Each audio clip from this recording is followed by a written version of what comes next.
29 minutes to the top of the hour. That's of 10 a.m. on, of course, still on your daily Kickstarter. Smart means business, of course, still driving it all the way. And of course, we're getting into the last segment of the show as we are wrapping it up, and we're heading straight into our on ground discussions. But before we get there, the markets on the Zabo platform have already opened. Start to 92 hashes the USSD code, which will lead you there with quite lots of options. You can choose to buy government bonds and securities for as little as 15,000. But of course, you can purchase even with, you can invest more money, but that's the minimum requirement. The markets already open 8:15 and they'll be closing at 3:15 p.m., which is effective Monday up to Friday, except on the weekends and the public holidays when the markets are not in operation. But you still have a chance for the rest of the 5 days of the week for you to make massive lots, huge profits in there, which can be a great compliment just in case the week didn't go well for you in your business. There is no excuse as why you shouldn't own a government bond and security with Zabo's offer in regarding to stocks and investing in government bonds. No more excuse. Zabo, my money, my future. All Texas East Africa, do something new. Well, now heading straight into our on-ground discussion. Definitely the dairy equipments, of course, for farmer cooperatives, new, that is to enable them to, when it comes to harvesting milk. When you talk about harvesting milk, you can call about milking from the cow. It's actually could be called harvesting. Now, of course, the initiative is to boost dairy export revenues. That is by at least 320 million US dollars, and farmers are urged to use these tools to ensure the high quality milk that is being delivered, and of course some of this milk will be put out for export. Well, let's get into this discussion. We shall be coming up to wrap this up.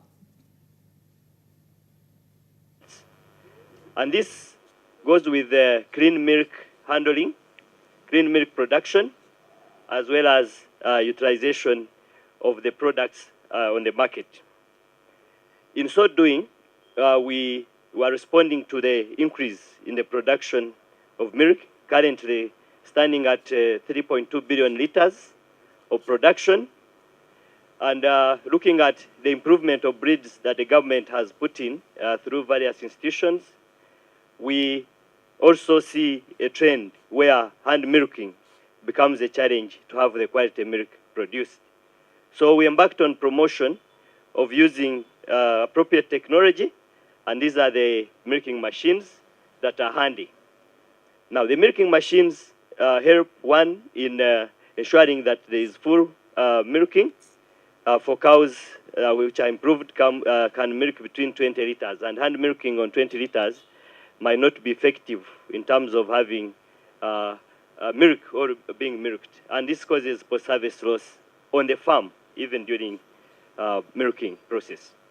So we want to encourage clean milk production and full milking of cattle by using appropriate technology, and this is what we are demonstrating and giving out to a few beneficiaries, but encouraging them and making it available for others to buy.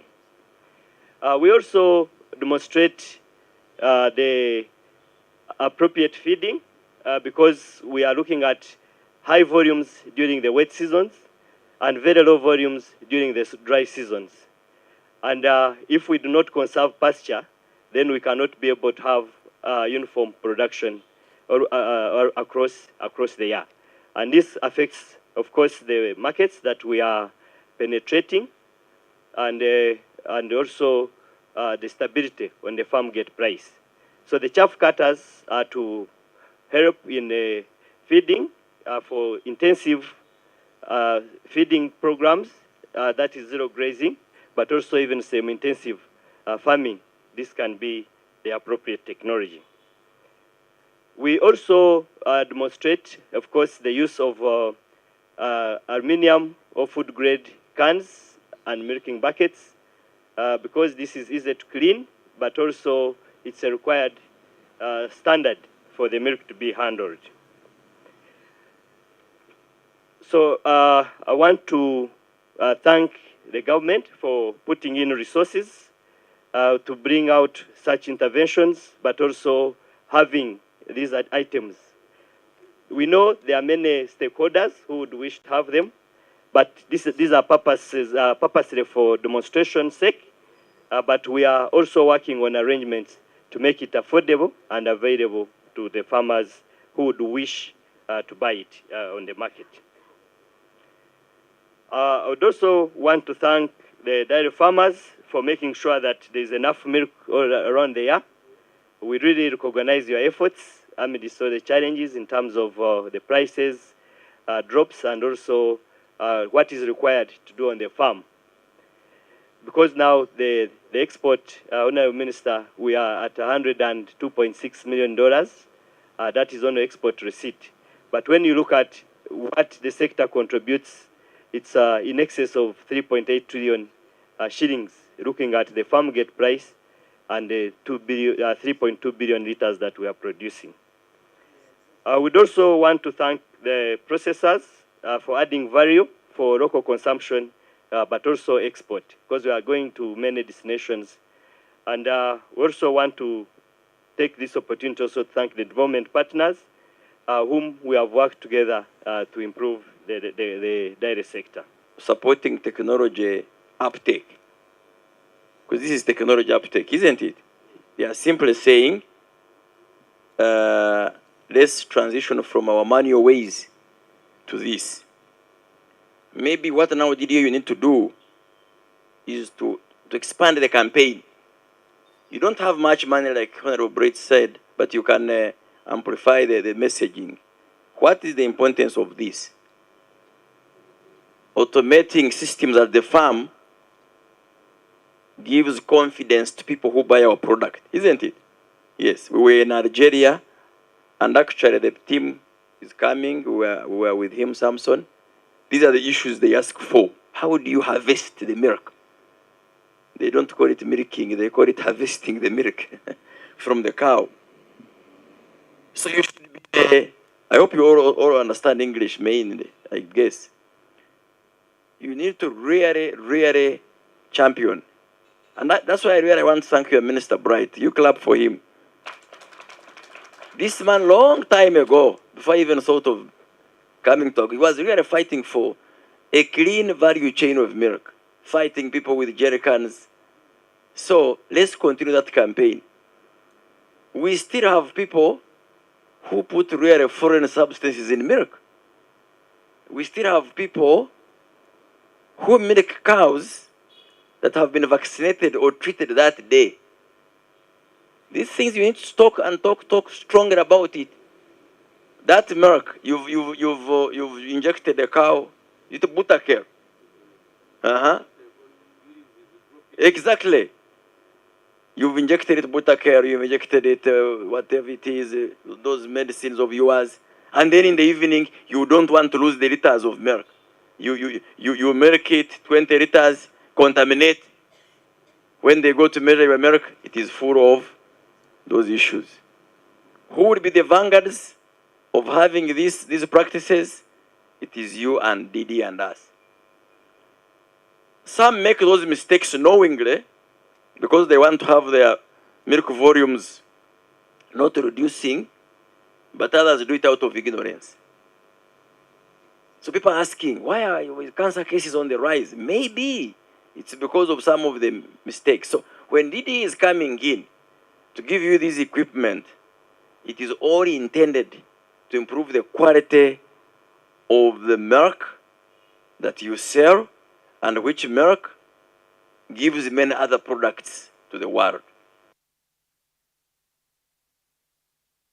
Well, that's their equipment for farmer cooperatives in there, and of course with an intention to boost the quality of the milk. And of course, in the discussion we had Akankiza Samson Pura, that is Agriculture Executive Director, and Frank Tumubaze, that's the Minister for Agriculture, Animal Husbandry, Animal Industry and Fisheries. Well, Joram, this is quite a very, it's a milestone, I'll say, to the dairy sector.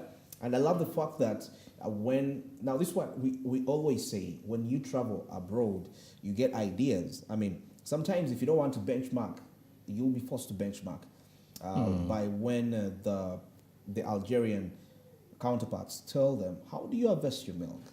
Because those countries mind the quality of products they get from other countries. So in that way, as a country, you have to adjust to the standards required. Yeah, very true, by the way. Yeah. And of course, by the look of things, the dairy sector in Uganda is contributing greatly already to agriculture. And so when you look at the fact that farmers have been asked to use these tools to ensure Quality. use tools, high quality milk, this is targeting the export. Export, exactly, yes. Because now, remember, the reason as to why we've been exporting a lot of powdered milk to Kenya, Powdered for milk, example. yeah, very true. And very true. When they cite unfairness, sometimes when they cite and let's say poor quality, poor quality or lack of, let's say, consistency in the quality that you're actually having.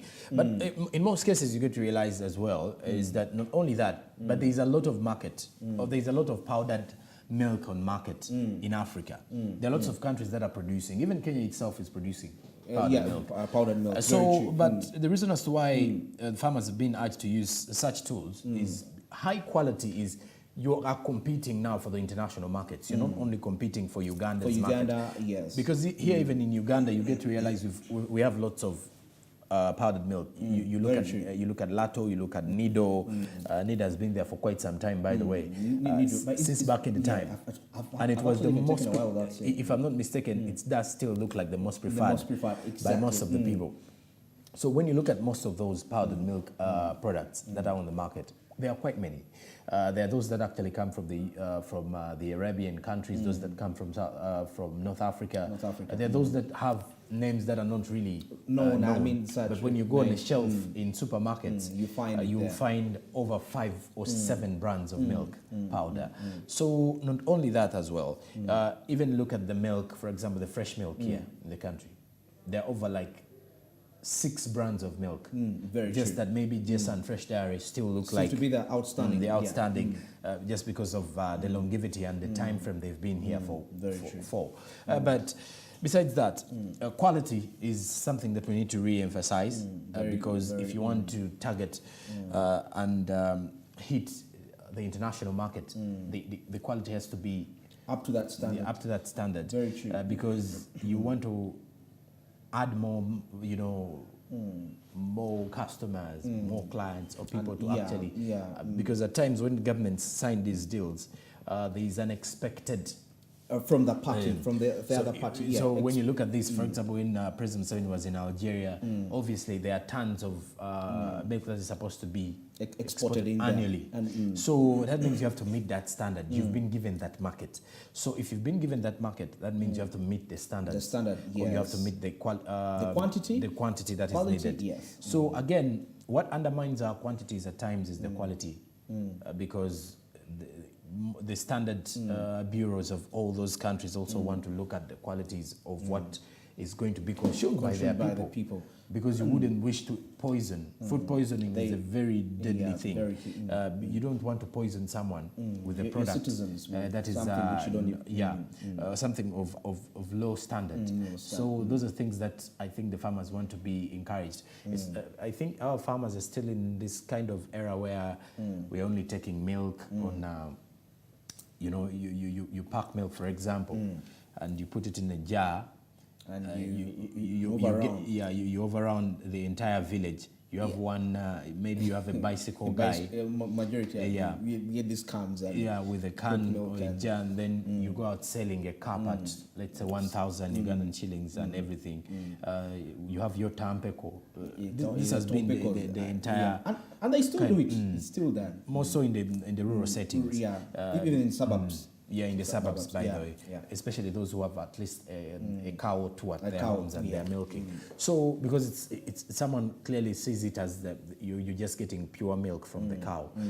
But most of the farmers are still looking at it in that way. Though now I've come to realize in Western Uganda, most of the Ugandans who have actually understood the idea of value addition and now having farms with an industry aside, whereby they have thousands of cattle, they have a process of milk, and they pack send to the cities, to the town centers, register their businesses, get the standard mark.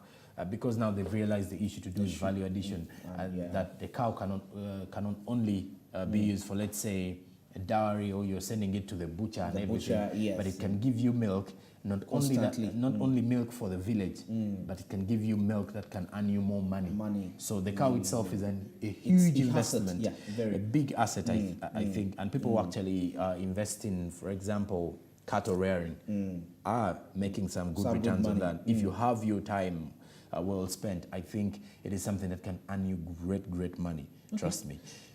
But you know, I also was trying to look at it at this angle of, this is okay, the technology for milking, you know, addition, but I think we also need to understand, you know, what does it take for a cow to give you quality milk?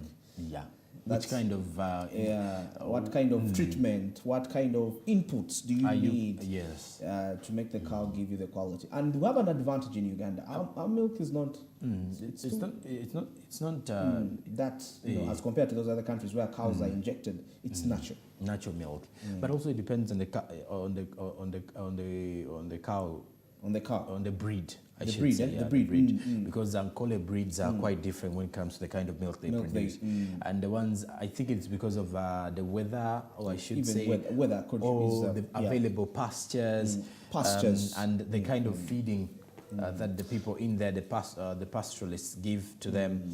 I think here in the central, people normally pile a lot of maize brand and give to cows. It's just you're putting, it's like you're pressurizing it to give you liters of that milk, is true. but you're not focusing on the quality of the pasture you're giving the water it's taking, how often do you vaccinate it, or how often do you deworm or dose, or which kind of doses do you give this cow? Do you normally check out for, let's say the ticks and everything?